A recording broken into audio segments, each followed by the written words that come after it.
Je retrouve nos analystes, Gilles Duceppe, Marie Montpetit, Marc-André Leclerc et Émilie Foster. Bonjour à vous quatre. Bonjour Esther. Bonjour. Gilles, d'abord, la mort de Mitch a mené à la création du Bloc québécois, évidemment. Brian Mulroney avait tout fait pour amener le Québec dans la Constitution canadienne, dans l'honneur et l'enthousiasme, disait-il. Qu'est-ce que vous retenez de l'amour pour le Québec de Brian Mulroney? Je pense que c'est quelqu'un qui croyait une forme de fédéralisme où le Québec était présent entièrement. Par ailleurs, moi je pense que si l'entente avait réussi, ça ne veut pas dire que la souveraineté disparaissait, puisque en ayant dans la Constitution la société distincte, Québec s'en serait servi dans différents dossiers, comme par exemple aujourd'hui l'immigration ou encore la santé. Et il y a quelque chose d'autre qui serait réapparu, puis finalement, il y a eu un blocage, un moment ou l'autre. Mais il en demeure pas moins que cet homme-là jouait franc jeu. Et j'apprécie ça. Puis c'était un visionnaire, je vous dirais. Je pense à quatre dossiers, la TPS. Beaucoup de gens dénonçaient ça. Pourtant, c'est beaucoup mieux que l'impôt sur le revenu. Il n'y a pas d'échappatoire. Les pays scandinaves avaient ça depuis longtemps. Mulroney a su le faire. Le libre-échange, il y a eu beaucoup d'opposition. C'était très bénéfique pourtant pour le Canada et en particulier pour le Québec. La lutte contre l'apartheid, c'était exemplaire. Ça, il a affronté Reagan et Thatcher. Et Mandela, il en a été très reconnaissant. Et les plus acides, il a agi sur l'environnement comme aucun premier ministre ne l'avait fait jusqu'à ce moment-là. Puis encore aujourd'hui, je pense. Oui. Marc-André, le chef conservateur est allé à la rencontre des médias pour réagir. Jeudi soir, M. Poilievre s'est montré ému. Qu'est-ce qui reste du conservatisme de Brian Mulroney dans le parti de Pierre Poilievre, vous pensez? Bien, je pense que dans au Parti conservateur du Canada, toute cette reconnaissance-là, justement, du pouvoir des provinces, là, de décentralisation, également au Québec, on a vu à l'époque M. Harper avec la reconnaissance de la nation québécoise. Donc, ça s'est continué là, avec M. Scheer, avec M. O'Toole. On va voir également ce que M. Poilievre là, va offrir au cours de la prochaine campagne, mais quand même d'avoir une place importante pour le Québec, reconnaître que le Québec est une province différente, reconnaître que les Québécoises et les Québécois forment une nation au sein du Canada. Ça, je pense également, ça fait partie de l'héritage de M. Mulroney. Également, Esther, on a vu dans les propos de M. Poilievre une belle démonstration du rôle là, que M. Mulroney avait avec plusieurs élus. Là. Et ça, je pense qu'on pourrait faire la liste jusqu'à demain matin, qui consultait M. Mulroney, qui demandait des conseils, leur avis avant, pendant, après la politique. Donc, il y avait un rôle très important, M. Mulroney, de mentor. Et c'est ce qu'on a vu hier là, dans les propos de M. Poilievre. Oui, il demeurait actif. Émilie, il faut quand même rappeler l'affaire Airbus impliquant Karl-Heinz Schreiber. M. Mulroney avait plaidé une erreur de jugement. Jusqu'à quel point ça ternit son héritage, selon vous? Moi, j'ai l'impression qu'à court terme, ça a eu des impacts. Mais moi, j'ai l'impression qu'à long terme, ça n'a pas forcément eu un gros impact sur la réputation de M. Mulroney et on le voit aux réactions depuis son décès hier. Je pense que les gens sont unanimement positifs sur l'héritage qu'il laisse parce qu'il était profondément humain. Et il a admis cette erreur. Il a admis cette erreur de jugement. Donc, faute... comme on dit souvent, la faute avouée est souvent moitié pardonnée.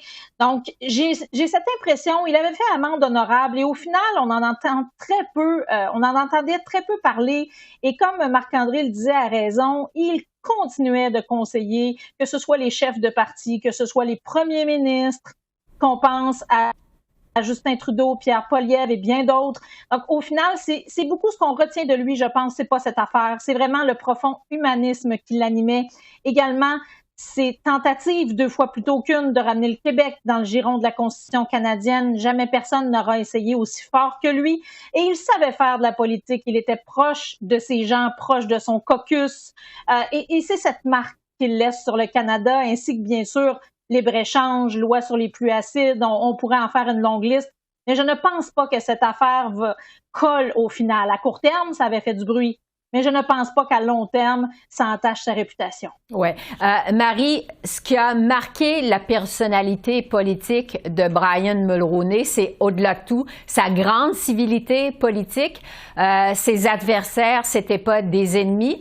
Qu'est-ce qui reste de cette civilité politique de Brian Mulroney, vous pensez?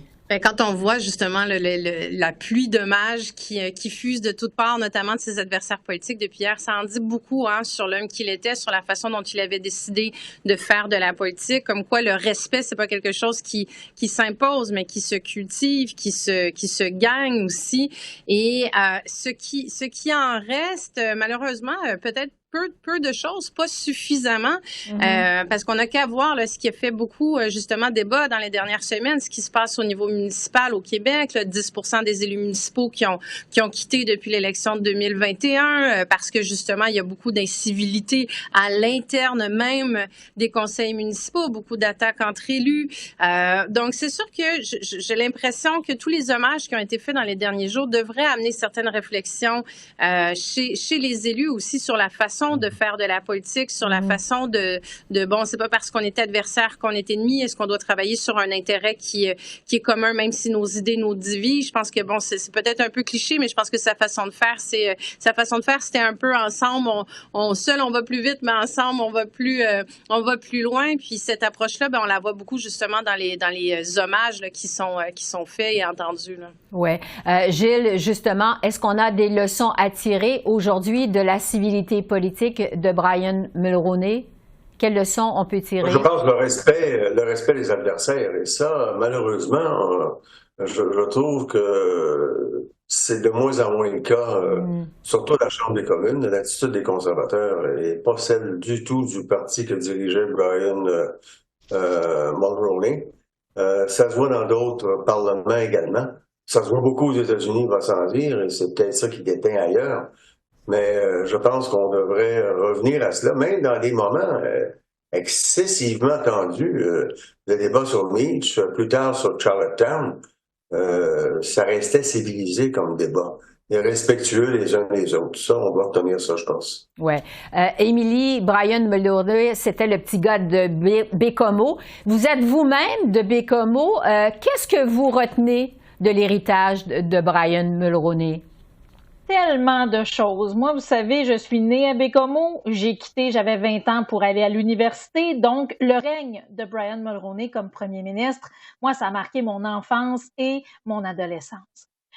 C'est un homme à Bécomo qui a laissé une empreinte indélébile, éternelle, parce qu'il a mis Bécomo, comme on dit, sur la carte.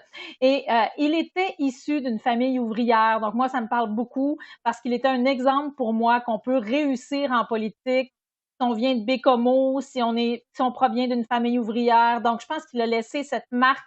Je pense qu'on pouvait réussir. Et Bécomo, vous savez, c'est une petite communauté très serrée, une communauté magnifique, mais une communauté qui est aussi loin des grands centres. Alors, il aura laissé cette marque et il aura laissé un héritage à Bécomo. Moi, ici à l'Université Carleton, quand je dis que je viens de Bécomo, je dis Brian Mulroney et les gens savent. Les gens vont « Ah, OK, on comprend. » Alors, définitivement, mais il aura laissé cette marque indélébile, assurément. Marc-André?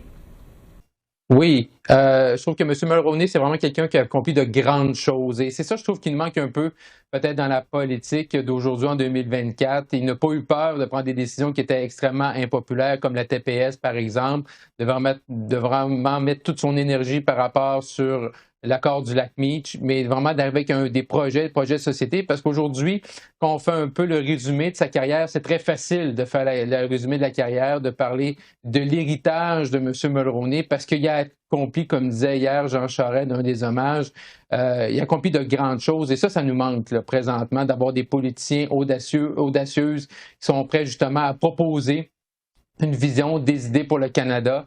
Donc, moi, c'est ce que je vais retenir, là, l'audace de M. Mulroney. Marie, vous retenez quoi?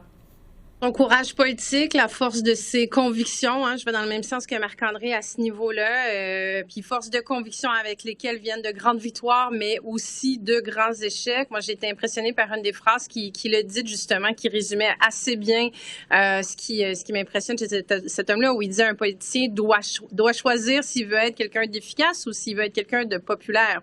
Donc, c'est un politicien, dans le fond, qui se levait pas le matin en se demandant où le vent tourne, qu'est-ce qui va être populaire. Il faisait pas de la politique pour plaire, mais vraiment pour l'intérêt de la population. C'est ce qu'il mettait au cours de ses décisions et c'est ce qui fait justement qu'il est allé très loin dans des dossiers qu'aujourd'hui, oui, on encense, mais dans lesquels il n'avait pas le vent dans le dos, bien au contraire. Là.